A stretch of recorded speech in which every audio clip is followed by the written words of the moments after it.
नमस्कार दोस्तों। आपका मेरे YouTube चैनल में स्वागत है। तो आज मेरे को थोड़ा सा समय मिला तो मैं सोचा कि आप लोगों के लिए थोड़ा सा कुछ स्टॉक स्पेसिफिक बात कर लेते हैं कि अभी इस गिरते हुए मार्केट में हम लोगों को कहाँ नज़र रखनी चाहिए। तो इसके लिए मैंने आज एक स्पेशल स्टॉक पे रिसर्च अपनी की है और मैं सोचा आप लोगों के साथ उसको शेयर किया जाए। तो जिन लोगों को उस स्टॉक में इन्वेस्ट करना है तो आप उस शेयर को देख सकते हैं, समझ सकते हैं। और मेरा आप लोगों को ये डिस्क्लेमर है कि मेरे बोलने से ब्लाइंड बाई ना करें, क्योंकि ये मार्केट है, देखो, अपनी अपनी सोच और अपनी अपनी फंडामेंटल एनालिसिस की टेक्निक होती है। कभी कभी मैं भी गलत हो सकता हूँ और गलत होता भी हूँ। तो इन चीज़ों को आपको ध्यान में रखना है। लेकिन अपना जो फोकस और इंटेंशन यही रहता है कि हमारे शेयर अच्छे होने चाहिए। अगर टेम्परेरी ना भी बढ़े तो कोई बात नहीं है, मतलब 2 महीना 4 महीना में अपना स्टॉक में अगर 20-30% 40% मिल जाए तो कोई बुरी बात नहीं है।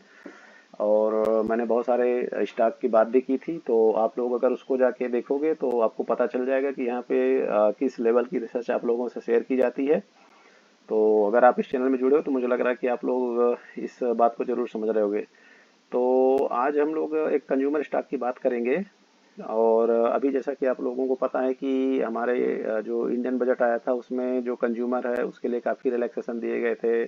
जो सैलरीड क्लास है उसके लिए 12 लाख तक की छूट दी गई थी, टैक्स बेनिफिट दिए गए हैं। तो उसका जो इम्पैक्ट है वो हमारे जो है स्टॉक मार्केट पे बहुत बढ़िया आने वाला है। और अभी जैसा कि आप लोग जानते हैं कि हमारी जो स्टॉक मार्केट है वो काफ़ी अच्छा परफॉर्म कर रही है, रेदर देन कि अपना जो ये इजराइल और ईरान ईरान वाला जो अभी युद्ध चल रहा है उसके बाद भी। उसके पहले अपना इंडिया और पाकिस्तान का भी थोड़ा बहुत हुआ था, तो उसमें भी मतलब एक अपॉर्चुनिटी आई थी। तो इस टाइप की जब युद्ध वगैरह होते हैं, छोटी मोटी लड़ाइयाँ होती हैं, तो स्टॉक मार्केट के लिए एक बहुत वेल अपॉर्चुनिटी होती है। लेकिन उस समय न्यूज ऐसी खराब होती है कि हम लोग वेट करते हैं कि नहीं, अभी नहीं, बाद में लेंगे, और बाद में फिर भाव नहीं आते और वो शेयर हाथ से निकल जाते हैं।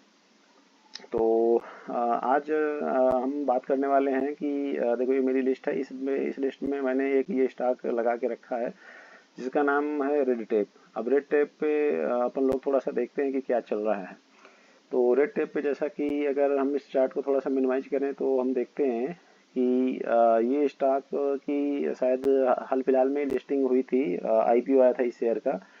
और ये जो स्टॉक है ये डीमर्ज हुआ था बेसिकली मिर्जा इंटरनेशनल से। तो वहाँ पे देखेंगे कि ये तब स्टॉक 400 के लगभग शायद आया था, लेकिन बाद में इसमें स्प्लिट वगैरह हुए हैं, बोनस हुए हैं, तो इसलिए इसका भाव अभी 127 रुपये दिख रहा है। लेकिन आप देखोगे कि यहाँ से 14 सितंबर 2023 से लेकर अगर आप इसको देखें तो इस शेयर ने मतलब जस्ट मतलब 2023 से और अक्टूबर 2024, मतलब जस्ट एक साल में ये शेयर बेसिकली 2.5 गुना बढ़ गया, मतलब 100 का माल 250 हो गया। तो जबरदस्त रिटर्न दिया था ये शेयर। उसके बाद हम यहाँ से देखते हैं कि 30 अक्टूबर 2024 बेसिकली ये वही दिन है उसके आसपास के जब मैंने अपना चैनल बनाया था और उसमें मैंने आप लोगों से बात की थी कि एक मार्केट में गिरावट की मैंने बोला था कि वहाँ पे गुंजाइश है, और वो मैंने बोला था कि वो गिरावट अपनी 4 से 6 महीना मतलब मिनिमम रहने वाली है। तो आप लोग अगर इस चैनल में जुड़े हो तो आप लोग उसको विटनेस भी किए होंगे और आपको पता भी चला हुआ होगा। और तो ये बेसिकली वही टाइम था जहां हमने प्रेडिक्ट किया था कि यहाँ से मार्केट में, क्योंकि इतना बड़ा रनअप आ गया था, तो एक करेक्शन आना स्वाभाविक था। और आपने देखा कि वहां से करेक्शन हुई है। हम ये जो शेयर था अपना 246 रुपये के लगभग, 246-47 का हाई मारा बेसिकली। और उसके बाद आप अगर देखोगे तो वहाँ से फिर एक गिरावट आई और ये 200 तक आया। 200 के बाद फिर ये बाउंस बैक किया 226, और 226 के बाद फिर ये डाउन आया अपना शेयर 131। 131 के बाद ये फिर 167 तक गया, और वहाँ से फिर ये अपना जो अप्रैल था, इसको थोड़ा सा देखते हैं, ये जो अप्रैल का टाइम था ये। तो यहाँ पे तो डोनाल्ड ट्रंप ने शायद ये वही दिन है जब उसने बोला था कि हम टैरिफ लगाएंगे इंडिया पे, अदर कंट्री पे, तो उसकी वजह से मार्केट में गिरावट आई थी। लेकिन उसके बाद ये शेयर फिर बाउंस बैक किया। उसके बाद फिर हमारा ये हल्का सा करेक्शन में हम लोग चलते गए। तो मई में आप लोगों को पता है कि हमारा इंडिया और पाकिस्तान का जो मतलब ये हुआ था, एयर स्ट्राइक वगैरह हुआ, तो उसके चक्कर में शेयर फिर गिरा। उसके बाद फिर यहाँ से फिर बाउंस बैक किया और बाउंस बैक करते हुए 153 रुपये का हाई मारा। और वहाँ से अभी जो है ये 127 रुपये पे है। तो मतलब ये शेयर बेसिकली देखो यहाँ से ऑलमोस्ट 100 से 250 हुआ, मतलब ऑलमोस्ट 2.5 गुना हुआ, और 2.5 गुना के पूरे गेन इसने गंवा दिए ऑलमोस्ट, और अभी 126 रुपए के आसपास चल रहा है। तो जैसा कि अब ये शेयर है, शेयर पे मैंने अपनी एनालिसिस की, मुझे शेयर बहुत अच्छा लगता है। और वो शेयर अच्छा लगने के लिए देखो दो तीन चीज़ें हैं। एक तो ये है कि शेयर का जो वैल्यूएशन है, तो शेयर का वैल्यूएशन अगर हम देखना चाहें तो हम यहाँ पे दोबारा रेड टेप के इस पे आएंगे, और यहाँ पे फंडामेंटल एनालिसिस करेंगे। तो फंडामेंटल एनालिसिस जब करेंगे तो आपको पता चलेगा कि कंपनी का देखो जो ROE है 27% है, डिविडेंड भी कंपनी देती है 1.5%, प्राइस टू बुक 8.89 है, और इसके बाद देखो 124 का लो मारा है और हाई 245 का है, और मार्केट कैप आपको दिख रहा है 7,015 करोड़ की इसकी वैल्यूएशन है। पी स्टॉक का 41 है, सेक्टर का पी 19 है। तो बेसिकली सेक्टर का पी से इसका पी ज़्यादा है, तो शेयर थोड़ा सा महंगा है। लेकिन अगर कंपनी अच्छी होती है तो आपको वो सेक्टर से थोड़ा सा कॉस्टली ही मिलती है, तो ये आपको चीज़ नोट करके रखनी चाहिए। उसके बाद हम अगर देखते हैं रिवेन्यू पे, तो रिवेन्यू में देखो क्या है कि इसका शू डिवीजन से इसका मेन रिवेन्यू आता है 55%, और गारमेंट एंड जो एक्सेसरीज है वहाँ से 43% का रिटर्न आता है। तो ये दोनों मतलब बहुत अच्छे सेगमेंट है जो कंज्यूमर रिलेटेड हैं, तो इनको आपको ध्यान में रखना है। उसके बाद अगर हम लोकेशन पे बात करें तो देखो इंडिया पे इसका 99.09% का सेल्स इंडिया में है, तो मतलब हमारी कंज्यूमर जो डिमांड है वो इंडिया से आ रहे हैं, तो हम लोग फॉरेन कंट्री के ऊपर डिपेंड नहीं है। तो इसलिए ये भी एक चीज़ आपको ध्यान में रखनी है। अब अगर हम फाइनेंशियल की बात करें तो फाइनेंशियल में आप देख रहे हो कि इसका जो क्वार्टरली ये अपना रिवेन्यू है ग्रीन कलर, ब्लू कलर अपना जो है वो प्रॉफिट है, और डेब्ट अपना येलो कलर है। तो जैसा कि आप देख रहे हैं रिवेन्यू में भी 1400 का था 2023 में, फिर 1800 का हुआ, फिर 2028 करोड़ का हुआ। तो रिवेन्यू कंपनी के बढ़ रहे हैं। और हम बात करें प्रॉफिट की, तो प्रॉफिट भी 142 करोड़ था, फिर 176 करोड़ हो गया, 170 करोड़ हो गया। तो अब देखो यहाँ पे मेन ट्रेंडिंग पॉइंट था कि जब 142 से 176 गया शेयर का दाम, तो शेयर में एक बहुत रनअप आया जो हमने यहाँ पे देखा था। ये देखो ये जो रनअप आया उसके पीछे का रीजन यही था कि इसीलिए शेयर का प्राइस था वो 102 से और 250 चला गया। क्यों? क्योंकि यहाँ से जो कंपनी का प्रॉफिट था वो मतलब बहुत बढ़ा। उसके बाद 176 से ये जो गिर के आया 170, मतलब कंपनी को कुछ प्रॉफिट बेसिकली नहीं हुआ। और दूसरा रीजन था कि इसमें डेब्ट बढ़ गया, पहले 80 करोड़ का डेब्ट था, फिर 160, मतलब डेब्ट डबल हो गया। उसके बाद 160 वाला डेब्ट अब 366 करोड़ का हो गया। तो मतलब बेसिकली डेब्ट कंपनी का 4 गुना बढ़ गया। तो इसके वजह से इस शेयर की पिटाई हुई। तो ये इस शेयर की डेब्ट बढ़ा और कंपनी का जो सेल है सेल उतना बढ़ा नहीं, प्रॉफिट भी नहीं बढ़ा। तो इसलिए इस शेयर को दोबारा वहां से हाफ कर दिया गया। तो 250 का स्टॉक आपको अभी 125 रुपए में हो गया ऑलमोस्ट। तो आप देखोगे कि शेयर वहां से 50% ऑलमोस्ट गिर गया। तो अभी इस ये हमने देखा फंडामेंटल, मतलब ये शेयर क्यों गिरा यहाँ से यहाँ तक, इसलिए गिरा क्योंकि इसके जो रिजल्ट थे वो रिजल्ट अच्छे नहीं थे। ठीक है।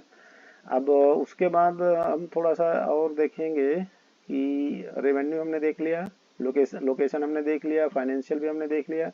अभी शेयर होल्डिंग पे अगर हम जाते हैं तो शेयर होल्डिंग देखो क्या है कि प्रमोटर इस पे काफ़ी बुलिश है। प्रमोटर ने इस पे माल अपना खरीद के रखा है, मतलब 0.04% उसने ईयर ऑन ईयर इसमें माल अपना खरीदा है।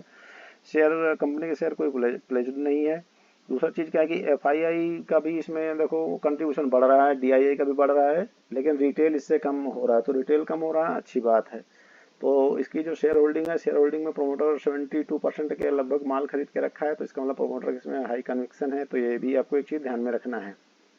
उसके बाद हम अगर देखते हैं पीयर्स में, तो पीयर्स में आप देखोगे कि इसमें तो आप इसको थोड़ा सा और नीचे चलते हैं इस पे व्यू मोड। तो व्यू मोड में अगर हम लोग जाते हैं तो देखो इतने सारी यहाँ पे शू बनाने वाली कंपनियां आ जाती हैं। ब्रेड टेप है यहाँ पे, रिलैक्सो है, बाटा है, कैंपस है, मेट्रो है, लिबर्टी शू है, बहुत सारी कंपनियां हैं। अब इन कंपनियों में आप अगर देखोगे तो पी इसका 38 है, किसी का 59, किसी का 47, किसी का 71। तो पी के हिसाब से मतलब कंपनी ठीक लगती है। मार्केट कैप के हिसाब से देखोगे तो 7,000 करोड़ है, 10,000 बाकी इसका है, 15,000 करोड़ इसका है, 8,000 करोड़ इसका है, इसका 31,000 करोड़ है। तो मार्केट कैप के हिसाब से थोड़ा सा छोटी है। प्रोमोटर होल्डिंग देखो इसमें भी 71, इसमें भी 71 है, इसमें 72 है, तो प्रोमोटर होल्डिंग ऑलमोस्ट ठीक है।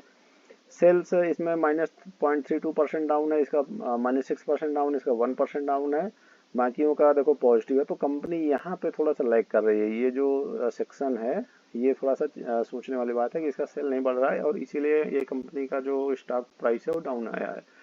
उसके बाद अगर आरओई देखोगे तो आरओई बढ़िया है, बाकियों के जैसा इसका 28, 13, 20, 15, 20, तो आरओसी भी ठीक है। और हम यहाँ पे अगर आरओई देखें तो आरओई इसका 27% है, इसका 10% है, और इसका 17% है, इसका 22% है। तो आरओई भी मीडियम कैटेगरी का है। तो ये सब चीज़ों को मतलब फंडामेंटली अगर आप देखोगे तो मतलब ऐसा कुछ इसमें बहुत निगेटिव नहीं है, लेकिन ये है कि बहुत ज़्यादा पॉजिटिव भी नहीं है। तो अब देखो क्या होता है कि आपको अगर सर्वगुण संपन्न आदमी अगर वो होगा तो आपको थोड़ी ना मिलेगा, फिर वो तो आपसे बहुत दूर हो जाएगा। तो इसी जो चीज़ें हैं कि मतलब यहीं पे आपकी स्किल काम आती है कि भाई इसका क्या ट्रिगर बनेगा, ये शेयर आगे क्यों जा सकता है, यही आपको सोचना है। तो अभी कंपनी का देखो सेल नहीं है, तो उस सेल न होने की वजह से ये शेयर इतना मार मार के अधमरा कर दिया गया। तो मुझे लग रहा है कि वैल्यूएशन इसके काफ़ी करेक्ट हो गए हैं। और अब मुझे लग रहा है कि ये शेयर मतलब आगे आने वाले टाइम पे अच्छा कर सकता है। अच्छा इसलिए कर सकता है क्योंकि हमारे यहाँ पे बजट का एक ट्रिगर आया था। अगर ये बजट का ट्रिगर ना आता तो मैं फिर आपको इस शेयर के बारे में मना करता कि भाई अभी इसमें कोई ट्रिगर ही नहीं है, सेल्स नहीं है, और कंपनी का जो मार्केट कैप भी कोई उतना ज़्यादा नहीं है, और ऑलरेडी ऊपर से इतना गिर चुका है। तो नॉर्मली ऐसे स्टॉक को मैं रिकमेंड नहीं करता हूँ। लेकिन क्योंकि इसमें अभी एक ट्रिगर आना है, कंज्यूमर हमारे यहाँ पे जो सेक्टर है वो बढ़ने वाला है, इसीलिए मुझे लग रहा है कि इस पे एक रिस्क लिया जा सकता है। जिसको रिस्क लेना हो वो इस शेयर को जरूर देखे। और अब ये है कि अगर रिस्क लेना है तो हमको स्टॉप लॉस कहाँ लगाना है। तो मुझे लग रहा है कि देखो ये कंपनी मतलब एक बार यहाँ तक आई, फिर गिरा, यहाँ आया, फिर गिरा। मुझे लग रहा है ये यहाँ पे बेस फार्मेशन की कोशिश कर रहा है, और इसमें डाउन साइड रिस्क प्रोटेक्टेड है अनटिल की फिर कोई मतलब ये जो इजराइल और ईरान वाला युद्ध चल रहा है, अगर ये बहुत बढ़ जाए, ग्लोबल लेवल पे बहुत सारी अगर कंट्रीज पे इन्वॉल्व हो जाए तो अलग बात है। तो वो सब आपको थोड़ा सा रिस्क लेकर तो चलना है। आप अगर स्टॉक मार्केट में काम कर रहे हो तो आपको पता होना चाहिए कि इसमें क्या रिस्क है, क्या रिवार्ड है।